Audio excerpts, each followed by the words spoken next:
هذه الحفرة ستكون يوم من الأيام مكانك يا عبد الله.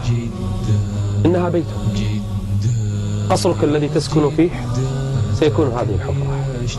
غرفة نومك هذه المساحة التي تراها. أتريد أن ترى فراشك؟ هذا هو فراشك يا عبد الله. تريد أن ترى لحافك وغطاءك؟ هذا لحافك وهذا غطاؤك يا عبد الله. تريد أن ترى مساحة الغرفة؟ تمتع وانظر. من أنيسك؟ من جليسك؟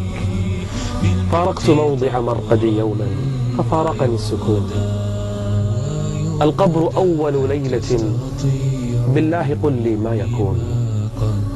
كيف سأنام أول ليلة في هذا القبر، في هذه الحفرة المظلمة، في هذا المكان الموحش؟ من سيؤنسني؟ من سيكون جليسي يا عبد الله؟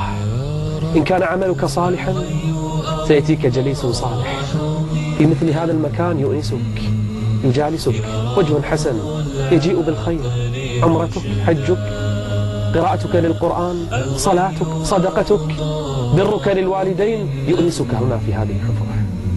وإن كان عملك خبيثا، ترك للصلاة، عقوق للوالدين، زنا وفجور، فوجه سيء قبيح يكون جليسك في هذه الحفرة. هذه الحفرة الضيقة تضيق على بعض الناس حتى تختلف أضلاعه. يا ويله، حفرة ضيقة موحشة، فكيف إذا ضاقت؟ ومن الناس من كان صالحا يتسع هذا المكان له مد البصر ويفرش له من الجنة، يأتيه من ريحها وروحها ونعيمها.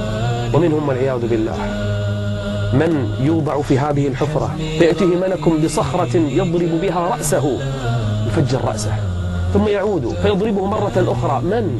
من نام عن الصلاة ومن أكل الربا جلس في هذه الحفرة في نهر من دم يرمى الحجر في فمه والعياذ بالله.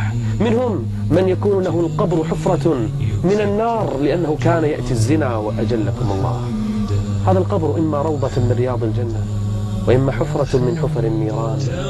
ومن ورائهم برزخ إلى يوم يبعثون. هذا بيتك يا عبد الله. ماذا فعلت من أجله؟ ماذا صنعت لهذه الأيام؟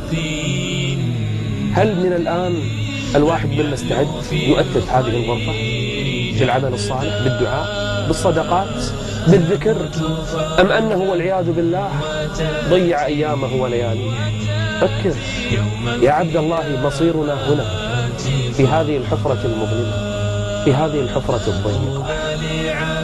البرزخ لا بد منه، إما نعيم وإما جحيم. احرص من الآن أن تستعد. والله لو أجلست في غرفة أو صندوق مظلم دقائق ما تتحمل، كيف بحفرة مثل هذه؟ دقائق يسمع قرع النعال تأتي الديدان تهجم عليه. والله لو رأيت الميت بعد 3 أيام لا تتحمل ولا تطيق رؤية منظره. استعد لهذه الحفرة وتجهز لهذا المنزل، فإنك لا بد وساكنه.